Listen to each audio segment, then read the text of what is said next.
Diriwayatkan oleh Imam Ahmad bin Hanbal dalam musnadnya bahwa ada seorang laki-laki yang bernama Nuaiman. Ini Nuaiman di kehidupan Rasulullah SAW ada orang yang seperti itu gitu. Orang yang sering minum minuman keras. Rasulullah SAW marah, murka. Rasulullah kalau yang berhubungan dengan Rasulullah tidak marah. Tapi kalau sudah berhubungan dengan agama, Rasulullah SAW adalah orang yang paling marah, orang yang paling istiqamah dalam kebenaran. Maka Rasulullah panggil Nuaiman, apa yang kau lakukan? Dia katakan, aku minum minuman keras ya Rasulullah. Rasulullah cambuk dia. Kemudian dia bertobat kepada Allah. Kemudian ketahuan lagi minum. Kemudian dicambuk lagi oleh Rasulullah SAW. Sehingga sebagian sahabat memukul dia dengan pukulan yang banyak. Sehingga apa yang berlaku? Sebagian sahabat mengatakan, la'natullahi ala Nuaiman. Semoga Allah melaknat Nuaiman. Dia mempermainkan Rasulullah. Dia bilang sudah mau taubat tapi minum lagi. Dia bilang sudah mau taubat tapi minum lagi. Maka Rasulullah SAW mengatakan, la tal'anuh fa innahu yuhibbullah wa rasulah. Kata Rasulullah, jangan kamu laknat Nuaiman, karena dia itu cinta sama Allah, cinta sama Rasulnya. Dalam riwayat dia dicintai Allah dan dicintai oleh Rasulnya Muhammad sallallahu alaihi wasallam.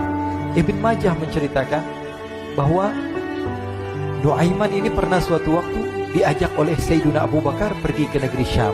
Negeri Syam itu di mana? Seperti yang diceritakan tadi, antara daerah Suriah, Lebanon, Yordania, kemudian Palestina. Daerah seperti itu. Umumnya orang Quraisy pada masa itu mereka memiliki rihlah berdagang, membeli dagangan ke Syam, kemudian dijual lagi di kota Makkah. Ketika itu Rasulullah SAW didatangi Abu Bakar.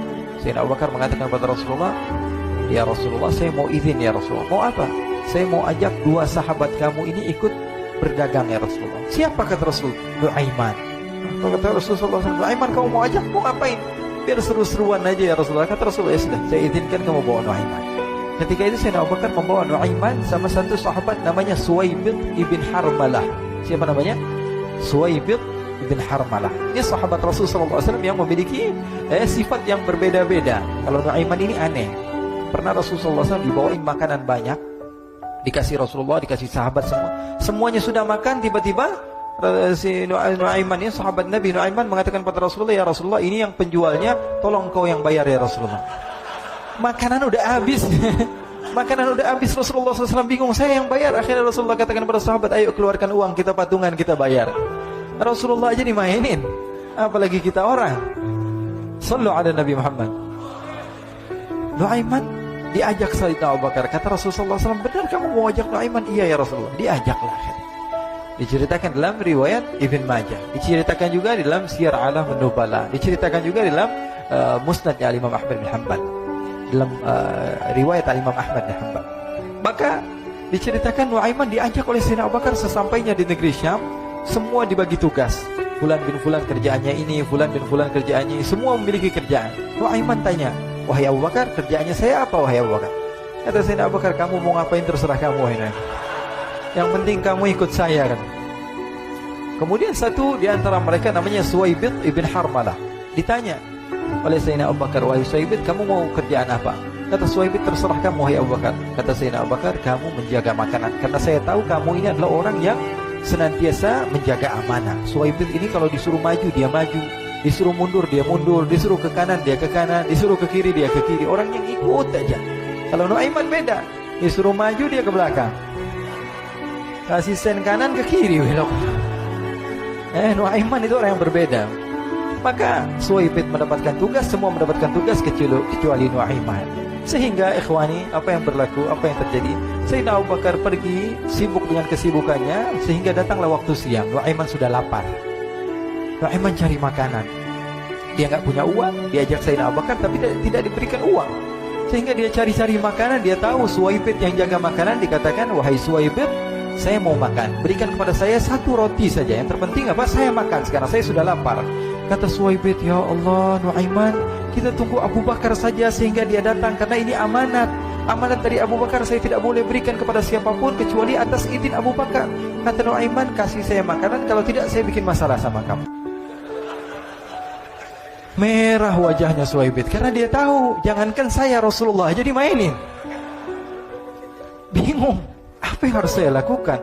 Akhirnya Nuaiman bilang, gampangannya aja, kata Nuaiman, kamu kasih saya makanan, atau kalau tidak saya bikin masalah sama kamu.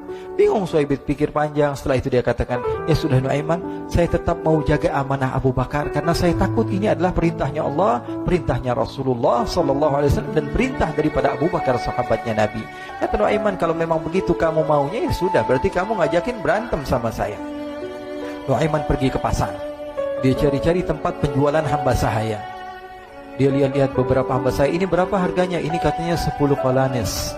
Ini berapa? Ini harganya hitungan orang zaman dahulu. Kita sih hitung seperti dirham, berapa ratus dirham gitu. 200 dirham. Yang ini berapa? 300 dirham. Yang ini berapa harga hamba sahaya? 300 dirham. Harganya antara 300, 200 sampai 100. Kemudian Nuaiman mengatakan kepada penjual hamba sahaya tersebut, saya punya juga hamba sahaya, tapi saya jual cuma 20 dirham saja, murah. Katanya, apa benar ada hamba saya harganya segitu? Iya, karena dia punya aib, ada kekurangan. Apa? Nanti kalau kalian tangkap, dia bakalan teriak, saya ini bukan hamba sahaya, tapi orang merdeka. Akhirnya semua orang berkumpul mau beli. Ini Nuaiman sama Nuaiman diajak ke Suhaib bin Harmalah tadi. Kata Nuaiman, itu ada orang yang berdiri sedang menjaga makanan, itu hamba sahaya saya, tangkap saja. Oh baik. Diberikan uang 20 dirham, dimasukkan oleh Nuaiman ke kantongnya, kemudian Suhaib ditangkap. Ketika ditangkap, Suhaib teriak, saya bukan hamba saya orang merdeka. Maka orang-orang tersebut mengatakan, saya sudah tahu kekurangan kamu. Ini memang kekurangan kamu, memang kamu, tapi saya tidak perlu dengan bacot kamu, yang penting kerjanya kamu gitu. Ya kan hamba saya untuk apa? Untuk kerja. Mau dia ngomong apa, mau ngomel, terserah, yang penting dia mau kerja. Akhirnya ditangkaplah Suhaib dan dijual di pasar. Nuaiman punya uang banyak ini. Dia beli makanan, dia beli minuman, dia beli hadiah buat Rasulullah. Dia beli macam-macam di negeri Syam ini. Waktu itu adalah superpower, adidaya Romawi. Pada masa itu semua barang mahal, tapi Nuaiman banyak uangnya. Dia belanja ini, belanja itu, sehingga Sayyidina Abu Bakar pun pulang. Ketika Sayyidina Abu Bakar pulang, Sayyidina Abu Bakar cari, mana ini Suhaib? Kita semua sudah lapar. Kata Nuaiman dengan mudahnya dia mengatakan, sudah saya jual wahai Abu Bakar. Maka Sayyidina Abu Bakar bertanya, apa yang kau lakukan wahai Nuaiman? Diceritakan oleh Nuaiman dengan jujur. Nuaiman ini orangnya apa adanya, tapi nyusahin. Saya jual. Akhirnya dibawa oleh Nuaiman, Sayyidina Abu Bakar pergi ke mana? Ke pasar. Lalu dibeli lagi oleh Sayyidina Abu Bakar As-Siddiq Suhaib, yang tadinya orang merdeka menjadi hamba sahaya sebentar, kemudian dibeli lagi oleh Sayyidina Abu Bakar. Pulang ke Madinah, kisah ini diceritakan di hadapan Rasulullah SAW. Maka perawi mengatakan, fadhahikan nabiyyu hatta badat nawajiduhu. Ketika diceritakan kisah Nuaiman tersebut dengan Suhaib, Rasulullah tertawa sejadi-jadinya, sehingga gigi geraham Rasulullah SAW nampak di wajah mata para sahabat. Sehingga perawi lain mengatakan, 1 tahun berlalu Rasulullah, setiap ada tamu yang datang kepada Rasulullah, Rasulullah akan ceritakan kisah Nuaiman menjual Suhaib tersebut. Jadi ada ikhwani, jangan kalian kira Rasulullah SAW itu hidup di satu masa sahabat-sahabatnya itu seperti ustaz-ustaz yang khusyuk, yang kayak Habib bin Anis ini banyak. Bahkan ikhwani, mungkin di akhir karena masanya sudah habis, pernah suatu waktu Rasulullah SAW didatangi asyraf, delegasi dari beberapa negara yang ingin mengenal apa itu agama Islam. Sehingga mereka datang ke rumah Rasulullah SAW membawa unta, kendaraan yang ketika itu kendaraan yang paling mahal mereka miliki, itu unta yang paling mewah. Diikat di depan rumah Rasulullah SAW. Tamunya pun masuk, duduk bersama Rasulullah SAW. Di depan rumah Rasulullah SAW ada beberapa sahabat. Ada Sayyiduna Hamzah. Kalian tahu Sayyidina Hamzah adalah orang yang pemberani. Ada Sayyiduna Umar. Kalian tahu Sayyidina Umar adalah orang yang pemberani. Ada Sayyiduna Ali bin Abi Thalib. Ada Sayyiduna Sa'ad bin Abi Waqqas. 4 sahabat ini lagi nongkrong gitu depan rumahnya Rasulullah SAW, berjaga sebelum Allah Subhanahu wa ta'ala turunkan ayat wallahu ya'simuka minan nas. Ketika mereka sedang asyik duduk, tiba-tiba Nuaiman datang. Ini Nuaiman kalau datang pasti bikin sesuatu yang aneh. Bahkan dikatakan tidaklah Rasulullah SAW dalam keadaan bersedih, kecuali Nuaiman datang Rasulullah akan tersenyum. Jadi sebagian sahabat itu senang kalau sudah Nuaiman datang, pasti Rasulullah bahagia. Tapi ketika itu Nuaiman datang, ingin duduk bareng-bareng Sayyidina Hamzah. Sayyidina Hamzah katakan kepada Nuaiman, bercanda begitu. Nuaiman, kamu lihat unta orang datang dari luar Arab ini. Lihat, kata Nuaiman, ini besar banget ini, badannya besar gitu. Dagingnya pasti banyak. Iya nih, kalau kita sate enak nih ntar malam. Kata Nuaiman. Kata Sayyidina Hamzah, apakah kamu berani? Kata Nuaiman, saya berani aja asal kalian gak bilang sama Rasulullah. Kata Sayyidina Hamzah, benar wahai Nuaiman, benar. Akhirnya Sayyidina Hamzah lupa masalah itu, cuma bercanda-bercanda saja. Sayyidina Hamzah lagi asik sama Sayyidina Umar, Sayyidina Ali. Tiba-tiba apa? Ternyata ketika dia melihat unta tersebut sudah pisah antara kepala sama badannya. Nuaiman mengatakan, wahai Hamzah, ini unta saya sudah potong, saya mau pergi sebentar. Kalau Rasulullah cari saya, tolong jangan beritahu di mana saya. Nanti kalau keadaan sudah aman, mari kita nyate bareng-barengan. Dia ada yang seperti itu di zaman Rasulullah SAW. Maka dia pun berlari dan berlari mencari satu tempat supaya Rasulullah SAW dia selamat daripada Rasulullah SAW. Sehingga Sayyidina Hamzah bingung, ini kalau Rasulullah keluar gimana? Ada Hamzah Asadullah, ada Ali bin Abi Thalib, ada Umar, gak bisa jaga kendaraannya, tamunya Rasulullah Sallallahu Alaihi Wasallam. Akhirnya benar apa yang terjadi, ikhwani. Rasulullah SAW tamunya mau pulang. Ketika dia buka pintu tamu melihat apa? Untanya sudah begitu. Mereka teriak, wa naqatah, unta kami wahai Muhammad. Baru mau kenal Islam, unta kami, kendaraan kami sudah dibuang. Rasulullah SAW lihat Sayyidina Hamzah, lihat Sayyidina Ali. Mereka gak bisa ngomong, mereka hanya bilang apa? Nuaiman ya Rasulullah. Rasulullah perintahkan Sayyidina Umar, wahai Umar, sekarang kamu ambil uang, kemudian kamu gantikan, kemudian kamu berikan 2 kali lipat daripada harta unta ini, sehingga apa? Agama Islam tidak didengar dengan sesuatu yang tidak baik di luar sana. Akhirnya diberikan harta, diberikan unta yang baru dan diberikan harta yang lebih untuk orang tersebut, sehingga orang tersebut tidak menjelek-jelekan agama Islam. Kata Rasulullah SAW, dan sekarang waktunya kita balas dendam sama Nuaiman. Nuaiman ternyata berlari tempat yang jauh sampai hampir keluar dari kota Madinah. Dia dapatkan seorang sahabat Nabi yang hadir juga dalam peperangan Badar, namanya Al-Miqdad bin Al-Aswad. Siapa namanya? Al-Miqdad bin Al-Aswad ketika itu sedang menggali sumur. Ketika sedang menggali sumur, Nuaiman datang. Nuaiman katakan kepada Miqdad, wahai Miqdad, wahai sahabat Rasul, kamu orang yang hadir dalam peperangan Badar, kamu adalah orang yang hebat. Dipuji-puji sama Nuaiman. Ada maunya ini. Akhirnya dia bilang, wahai Miqdad, tolong saya. Kenapa wahai Nuaiman, kamu ini kekasihnya Rasulullah, orang yang disayang sama Rasulullah. Kenapa?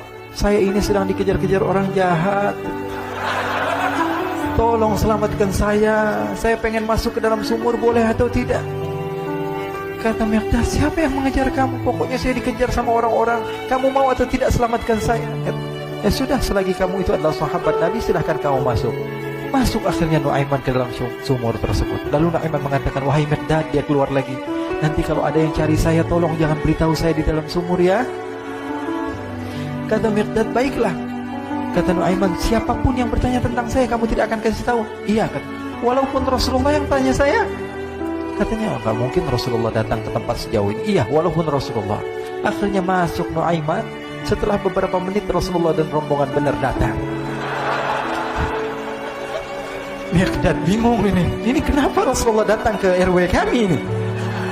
Ada apa yang Rasulullah sampai sejauh ini? Ditanya, ya Rasulullah, ada apa ya Rasulullah? Kata Rasulullah, saya cari Nuaiman. Di mana Nuaiman?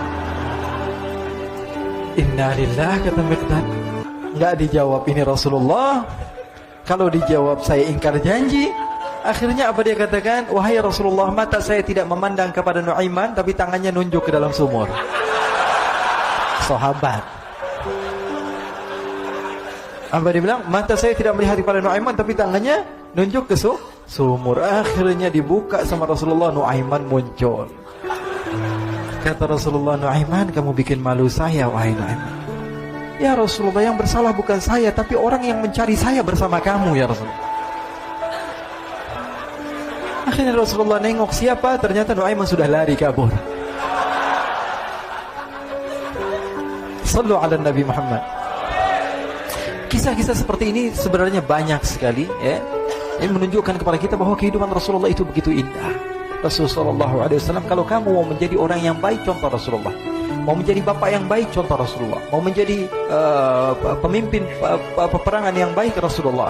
Mau menjadi murid yang terbaik, contoh Rasulullah. Bagaimana akhlak Rasulullah. Mau menjadi suami yang baik, contoh Rasulullah. Dalam segala hal, apapun itu, Rasulullah SAW adalah makhluk yang paling terbaik.